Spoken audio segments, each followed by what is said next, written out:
Ladies and gentlemen, this is my second trip to Eastbourne in my life, and the first one was a month ago when I went to the lovely Park Theatre around the corner to see an excellent play called A Man Called Monkhouse. And I'm delighted to be back and delighted to be on the same panel as both Dan and Douglas, who are noble exponents of public service because they've forsaken the possibility, at least at the moment, of high office in exchange for their ideological belief that the European Union, as Dan just said, is a construct of yesterday and is not the way that we should be proceeding as a country into the future.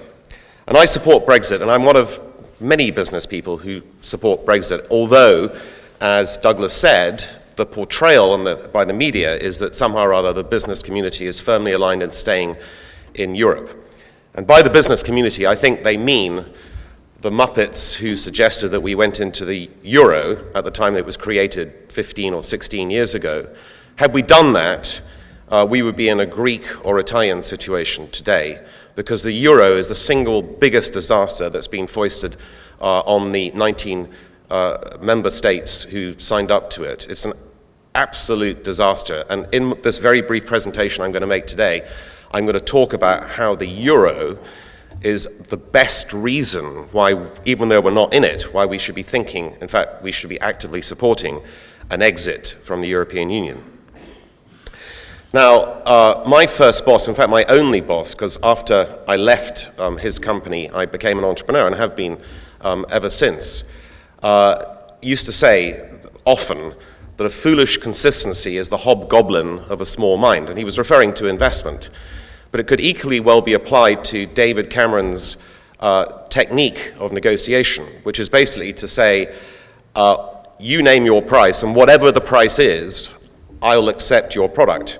Because David Cameron has gone into these negotiations basically indicating that whatever the negotiations, he's going to support us remaining in the European Union, which is a disaster for our country. And as the two other gentlemen on the panel have said, these negotiations amount to a hill of beans, and nothing is going to change unless we vote to leave the European Union. The real reason why I support a Brexit is nothing to do with the many other reasons that many of you will be, and I'm sure I'm speaking to the converted here, will be thinking about in terms of when you go to the ballot box, which is, open borders in Europe, the possibility of terrorism infiltration, the regulatory burden of the European Union, and the cost of the European Union, which is somewhere between 2 and 5% of our GDP, a very substantial figure on an annual basis. There is also the fact, of course, that the European Union grows barely at all and hasn't since the year 2000. It's growing at about 1% a year. And freed of the European Union, I'm sure this country, which is already growing at 2.5 times the average of the European Union, could grow even faster, given the limitless potential that we would have outside its shackles.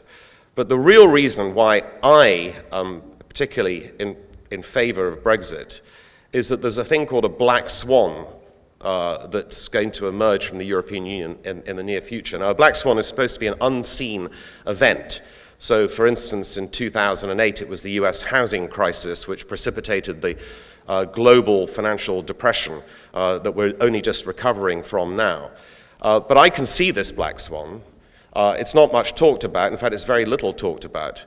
And the black swan is a characteristic of two major nations in the European Union that are going to cause untold trouble in the next few years. Now, you will be familiar, ladies and gentlemen, with the new wave of acronyms. There's the BRICS, the sort of emerging market countries. There were the PIGS, Portugal, Ireland, or Greece and Spain in the financial crisis. And I've invented my very own acronym, which is the FRITS, which is the French and Italian sinkholes. Because France and Italy are going to be the really big problem for the European Union in coming years.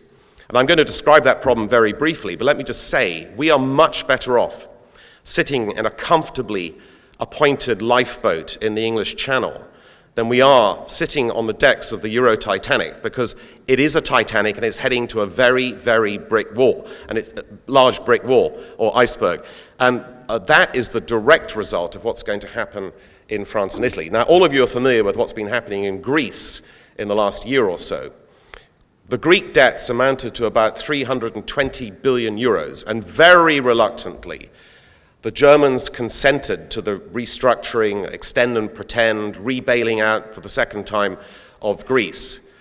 But the French and Italian economies, both of which have 10 times the level of Greece and 20 times the level of GDP, cannot be bailed out by Germany on its own. And Germany, in the Eurozone, is the really only large solvent nation, the only one capable of financial rescue of its counterparts in the Eurozone.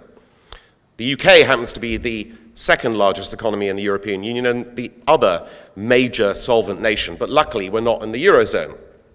Now, it's my contention that both France and Italy cannot, under any circumstances within the Eurozone, with a single currency, repay their debts. And those chickens are going to come home to roost in the relatively near future. France's debt and Italy's debt are rising inexorably because they cannot grow their nominal GDPs, this is an economic sort of arcane argument in some ways, fast enough to lower the impact of that debt as a percentage of their economies. They will never be able to repay their debts as they currently stand, and sooner or later, the international financial markets, which own half of the French debt and half of the Italian debt, will wake up to that fact, and interest rates on French and Italian government bonds will go through the roof, and people will refuse to buy their bonds. And even the European Central Bank will not be able to buy enough of those bonds to bail them out. And the Germans will be left with the bill of restructuring France and Italian debts and will refuse to pay it. If we are still part of the European Union, they're going to turn to us for help. And although Cameron has said, oh no, we will never participate in a bailout, you may recall that we did participate in the bailout of Greece to the extent of almost £1 billion. We bailed out Ireland to the extent of several billion pounds when it failed in 2008 and 2009. And we paid the extra bill that the European Union levied that Cameron said was unacceptable and he wouldn't pay. So of course, if we were part of the European Union, we would go to the rescue of France and Italy at the behest of Germany, and it would bring us down. It would, I think, cause a major recession, or if not depression, in the UK, were we still to be part of the European Union. So for no other reason that there is a looming crisis in the Eurozone, which is going to disintegrate the Eurozone, and mark my words, this is going to happen. The Euro will not exist in some years to come, 3, 4, 5, 6 years. We are better off being outside of that economic construct and being dragged down by it. In closing, I want to say that those people who claim, and Douglas has gone into this, and Dan have gone into great detail, that somehow or other we will lose out by leaving the European Union, are absolutely mad. They're talking economic nonsense.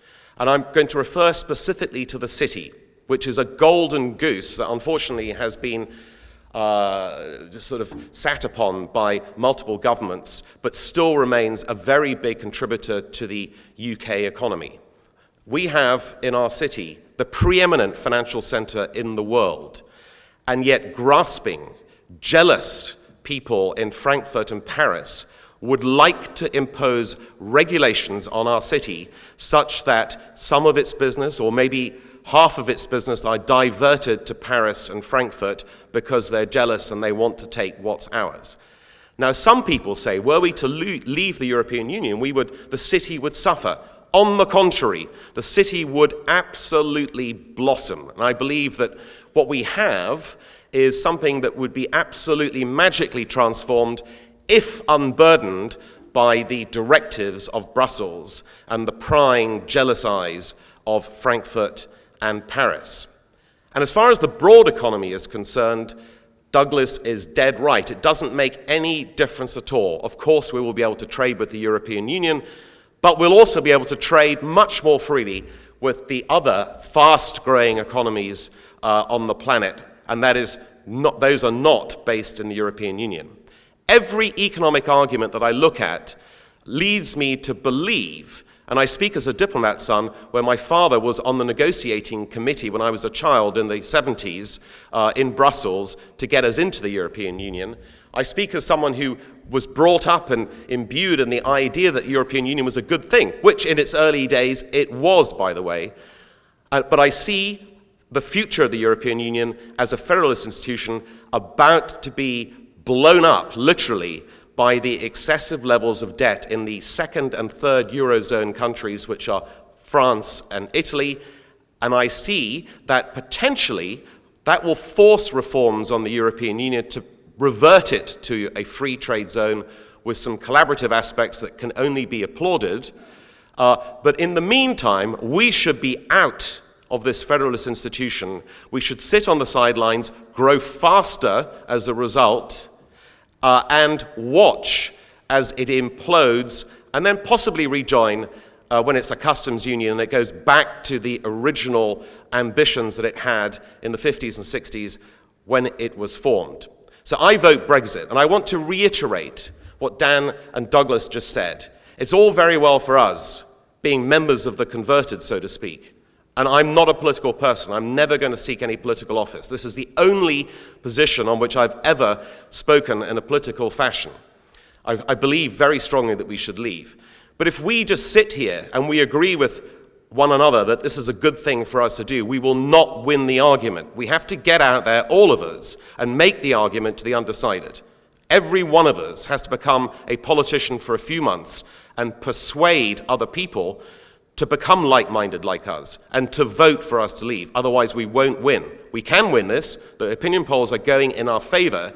But if we don't all act together and do some work on behalf of the campaigns that are working tirelessly to get us out, we won't win. So please join me in adding your voice and adding your arguments to the broader public outside this door. Thank you very much indeed, ladies. You didn't frankly have the balls to put country before party.